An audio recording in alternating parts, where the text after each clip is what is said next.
Hello everyone, आप सभी का लेट्स स्टडी टुगेदर में स्वागत है दोस्तों। तो हम पढ़ रहे थे सीटेड साइंस पेपर 2। तो आज का हमारा टॉपिक रहेगा इलेक्ट्रिसिटी एंड सर्किट, विद्युत तथा परिपथ। तो दोस्तों आज सबसे पहले हम लोग पढ़ेंगे विद्युत और इलेक्ट्रिसिटी एंड करंट। तो दोस्तों जैसे कि ये कोई करंट है, तो इसको आप यहाँ पे क्या होगा कि एक करंट फ्लो हो रहा है, तो इसको यहाँ पे सबसे पहले आप एक प्लस, यहाँ पे एक प्लस और एक माइनस टर्मिनल लगाएंगे। और एक टर्मिनल जैसे कि अगर आप मान लीजिए कि इलेक्ट्रिसिटी जो फ्लो होती है वो इसके अपोजिट होती है। जहाँ पे करंट फ्लो हो रहा है तो ये जो इलेक्ट्रॉन होता है इसके अपोजिट, यानी करंट जो होता है इसके अपोजिट फ्लो हो रहा है, इसके अपोजिट डायरेक्शन की तरफ से। और इसको दोस्तों जब हम यहाँ पे एक फ्लो करते हैं तो यहाँ पे एक बल्ब लगाते हैं, तो इस बल्ब को यहाँ पे हम नाम देते हैं ए और बी।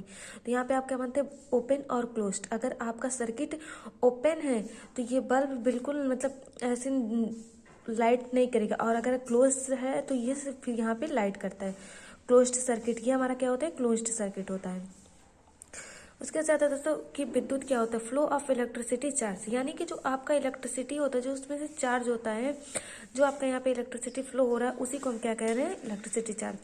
तो इलेक्ट्रिक करंट क्या होता है, इलेक्ट्रिक करंट जो होता है दोस्तों वो हमारा फ्लो ऑफ चार्ज। एक बैटरी एक्सेल में कितना मतलब इलेक्ट्रिक फ्लो हो रहा है उस चीज को हम कहते हैं, तो इसको फ्लो ऑफ चार्ज के क्यू से डिनोट करते हैं। तो I equals to q upon t. अगर कभी मतलब इससे क्वेश्चन पूछा तो आपको दो वेरिएबल दिए जाएंगे, तीसरा वेरिएबल आपको निकालना होगा। उसके से दो इसके बाद से जैसे कि आप यहाँ पे आते हैं तो फिर ये चीज़ देखते हैं कि इसमें क्या क्या चीज़ें लगी। तो इसमें सबसे पहले हम एक देखते हैं कि ये रॉड रहता है, यहाँ पे एक रॉड रहता है जो कार्बन रेड, और इसका जो पेस्ट होता है वो NH4Cl प्लस Mg हो। और ये जो धातु होती है ये जिंक की होती है। जैसे कि एक बैटरी है, तो एक बैटरी में जब कुछ ना कुछ तो हम सेल का यूज करते हैं ना, तो ये सेल अगर हमारी इस तरीके के टर्मिनल पे होगी तो वो ज़्यादा सही रहेगी। और यहाँ पे हम एक फिलामेंट को बनाते हैं जो टंगस्टन का होता है, और ये एक बल्ब होता है। अगर कभी मतलब हमारा बल्ब नहीं जलता तो हम क्या बोलते हैं कि उसका टंगस्टन खराब हो गया है। और ये किस चीज़ का बना होता है, ये जिंक मेटल का बना होता है। तो ये चीज़ और यहाँ पे ओम्स लॉ है। तो दोस्तों ओम्स लॉ को जानने से पहले जानिए कि पोटेंशियल डिफरेंस क्या होता है। तो पोटेंशियल डिफरेंस होता है एक यूनिट में, जैसे कि कोई एक यूनिट है तो एक यूनिट को जो पॉजिटिव चार्ज होता है एक पॉइंट से दूसरे पॉइंट तक ले जाने में जो किया गया वर्क डन होता है उसी को हम पोटेंशियल डिफरेंस कहते हैं। एक यूनिट में एक पॉइंट से दूसरे पॉइंट तक किया गया कार्य क्या होता है, हमारा पोटेंशियल डिफरेंस। तो वर्क डन क्या होता है, पोटेंशियल डिफरेंस होता है। तो ओम्स लॉ क्या होता है, आई कोफिशिएंट वी, तो वी इसको हम इस तरीके से भी लिख सकते हैं, और V equals to I R. तो यहाँ पे क्या होता है, आर क्या होता है, रेजिस्टेंस होता है। तो रेजिस्टेंस क्या होता है, जैसे कि आप किसी चीज करंट को फ्लो कर रहे हैं तो उसमें जो करंट फ्लो में थोड़ा थोड़ा जो ब्लॉक होता है तो उसी को हम कहते हैं रेजिस्टेंस। जैसे कि आप इसका बेस्ट एग्जांपल फोन, आप अगर फोन चला रहे हैं तो आपने देखा होगा कि कई बार फोन गर्म हीट करने लगता है, तो किसकी वजह से करता है, रेजिस्टेंस की वजह से। कि मतलब जो करंट पास हो रहा है उसमें कहीं ना कहीं ब्लॉक होता है। और इसके फैक्टर क्या होते हैं, जो लेंथ होता है हमारा, या फिर रेजिस्टेंस जो मोटी वायर होती है, नेचर, टेम्परेचर।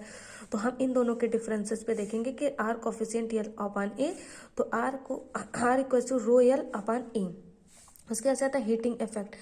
तो हीटिंग इफेक्ट जो होता है जैसे कि आप इलेक्ट्रिसिटी को बार बार मतलब फ्लो करते हैं तो कहीं ना कहीं उसमें क्या होता है, हीटिंग इफेक्ट होता है। तो इसको आप एग्जाम्पल, इलेक्ट्रिक हीटर हो गया, टोस्टर हो गया, आयरन हो गया, हेयर ड्रायर हो गया। उसके बाद आता है सेफ्टी डिवाइस। सेफ्टी डिवाइस में आता है इलेक्ट्रिक फ्यूज और एमसीबी। तो इलेक्ट्रिक फ्यूज क्या होता है, इलेक्ट्रिक फ्यूज जो दोस्तों हमारा मेन सर्किट होता है। आपने देखा होगा कि जो मेन सर्किट हमारा होता है, तो कभी कभी आपने देखा होगा कि जब बहुत ज़्यादा तेज लाइट आ जाती है तो क्या होता है, इलेक्ट्रिक जो मेन सर्किट होता है वो हमारा फ्यूज हो जाता है, और उसे हमें बार बार लेना पड़ता है। तो इसी का एक अल्टरनेटिव बेस आया एमसीबी, मिनिएचर सर्किट ब्रेकर, जो इस तरीके से होता है। तो अगर लाइट बहुत तेज हुआ या फिर ऐसी कोई भी बात हुई तो ये क्या होता है, कट ऑफ नीचे हो जाता, ऊपर की तरफ हो जाता है। अगर ऊपर की तरफ है तो समझे कि लाइट, और नीचे की तरफ जब हो जाता है तो ये चीज़ें लाइट नहीं करती। तो ये था दोस्तों हमारा इलेक्ट्रिसिटी एंड सर्किट। तो आई होप दोस्तों आप सभी को समझ में आया। Thank you for watching.